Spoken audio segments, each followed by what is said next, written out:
Hello everyone, welcome back to another video, and today we are going over the Leopard 2A5, or Leopard 2A5, however you'd like to pronounce it.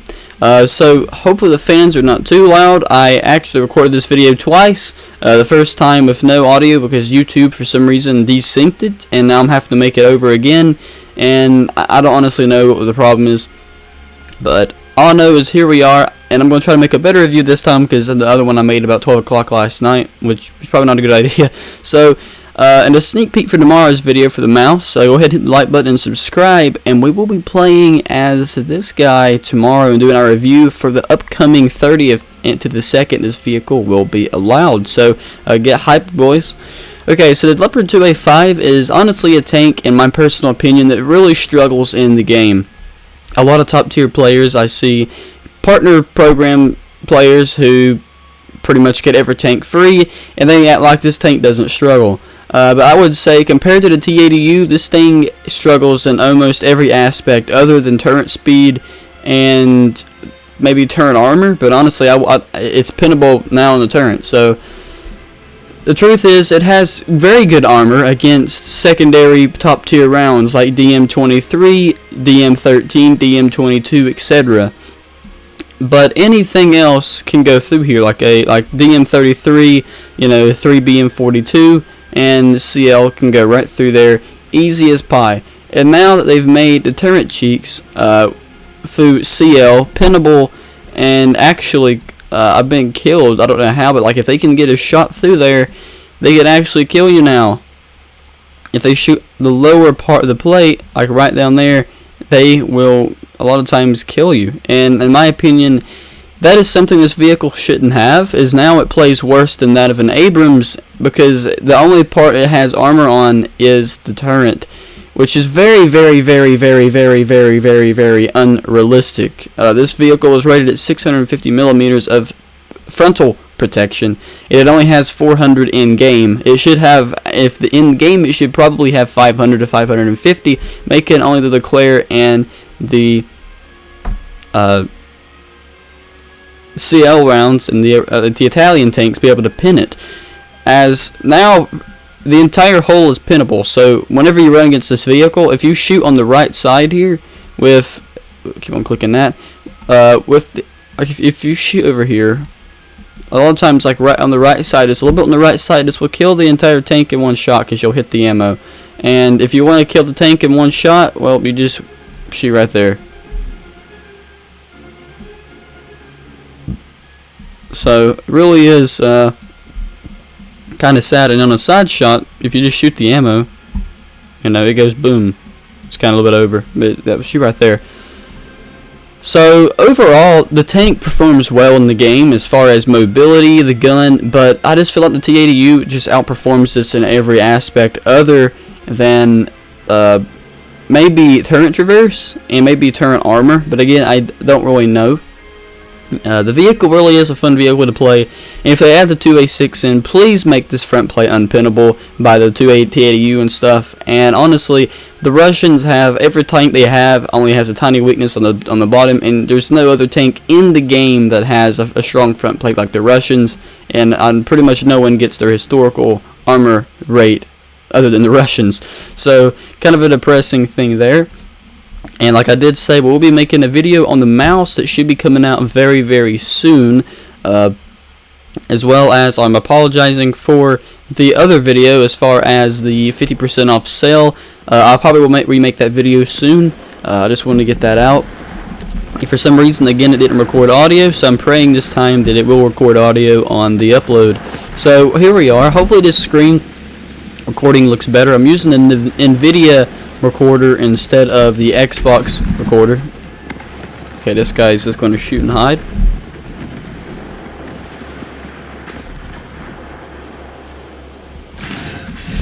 Don't have DM33. That would have been a kill shot if we did have it. And that's one thing I probably should have said. I don't have DM33 because honestly, the stock grind to get pretty much secondary round took me hours with a premium account, because this vehicle really does struggle with top tier because of the Russian spam and because of a lot of other reasons. In my personal opinion, this vehicle is very, very fun to play, but because of the Russian spam and stuff like that, honestly, I wish War Thunder would kind of set a, would have a game mode or a setting, where it's a max of how many units. Okay, dude, if you're not just going to kill me, then you quit hiding. My goodness. But I think they should set it so there is a max on as far as how many of the same tank can be in a battle. Like, it would be nice, like, if it said something like, 3 of the same tank can be in a battle. So in other words, you're never going to be outmatched.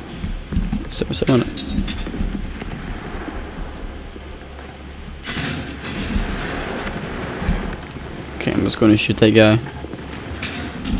You know what? I'm not going to worry about this dude.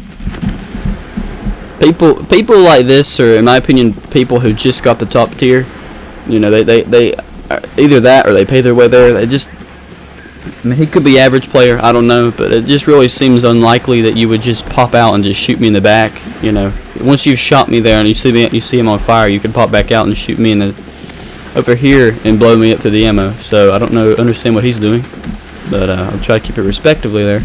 So let's go ahead and try to go through here. It's not really a good time to play. There's a lot of mid-tier tanks in the game, and we don't have any top-tier tanks other than me and my other Leopard 2A5 in this server, so it's going to be a little bit hard first in the T80U, but this thing does do very well at facing them, surprisingly with the bad armor it has, because in a down tier this tank does very well, but all in all, the SDR V122, in my opinion, was added way too early.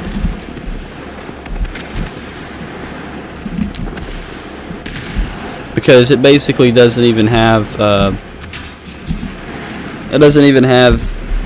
SDR V122 has the same gun, same ammo, and it starts with stock ammo. I mean, and this is what I mean by this vehicle struggles, Front plate, pinnable. Okay, what the heck just happened? You were repairing and then you're going to decide you're not going to repair? Do I have the most drunk crew in the world? Okay. That's a bug on War Thunder's end, I'm guessing, right there. And that is why I say this vehicle really does struggle in the game, because ever since the 122 has been added, no one wants to play the 2A5, because the 2A5 is all around worse. It has worse armor, and a stock 2A5 is slower than the SDR V122, so I don't understand why they added that in the game. In my opinion, they should have added that to follow up with the 2A6 update. And like I said, that would have gave Sweden something to go for, and that would also give Germany something to go for, instead of giving Germany something that's going to have a good gun. In my opinion, I don't think it's going to have any better armor, because Gadget's not going to implement that, because they're going to be afraid their Soviet tanks are going to get beat. There's definitely solid Russian bias in the game, and if you don't see it, you need to get a microscope. But the thing is this tank is very fun to play. It's just that it really does struggle with aggressive playstyle. I'm guessing it's better with a sniper tank. I'm more of an aggressive player. I've said it several times, but this tank really does struggle when it comes to basically playing. When it comes to playing aggressive combat, the ace qualification reload is very good. And like I said, if they don't have a top tier shell and you do go hold down, they can't pin you. But at top tier at 10.7, I'd say 70% of the people you face are going to have that shell, so you can't reliably use it. Now the T80U can kind of reliably use his armor. I mean, you have an obvious pin place, but at the same time it's kind of hard to shoot there, as 2A5 the entire front chassis is pinnable, very much like the Abrams, but without the survivability.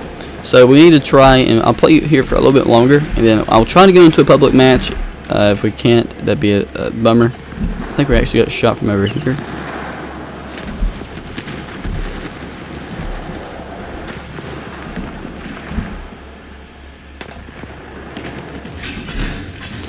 I'm just going to shoot your gun back, because that's what you did to me last time. So you can get a little piece of your own medicine. Got a 2x5 here shooting this. This is a bad position. Probably not going to get out of this. I'm just going to... Okay, never mind. So all in all, the 2x5 is I would say it really does struggle at top tier. Hopefully the 2A6 will help that a little bit when it's added in the new power update. And of course the Russians have to get another MBT, the T90, and I am a Russian player, and I really do believe that Russia shouldn't have got the T90 so soon. You know, Russia has gotten the T90, 2 T72s, and now they're going to get another T72 called the T90, and which is probably going to go to the T72 tech tree, that's my guess. And they're getting that many more vehicles, and you know, France hasn't got anything new, neither is Japan. America hasn't got an upgrade for the Abrams, and the Abrams doesn't shoot its historical shell. Same with Germany, as Germany's just getting a 2A6, and if it's going to be a 2A5 chassis with a 2A6, it's not going to be that fun to play, because it's just going to be like a Reti. It's going to be a glass cannon, which I hope they're not going to do, because this tank was really rated at its time period to be one of the best tanks in the world, and only a few tanks could penetrate it. So it would be really a big bummer if they decide they're just going to ignore history and just make their own Russian bias tank game. I get the games made by Russians, but it seems like at the same time, if they want to get players to grind the tech tree out, they need to make these vehicles more competitive against Russian vehicles. They need to add in some certain vehicles that will do good against Russians. So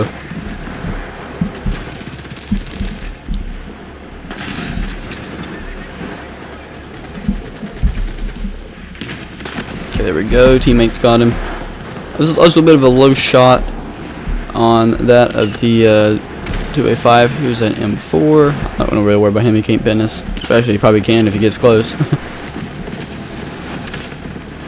Waiting for this to repair. I mean, all in all, this tank was personally my favorite looking tank whenever I first started playing the game.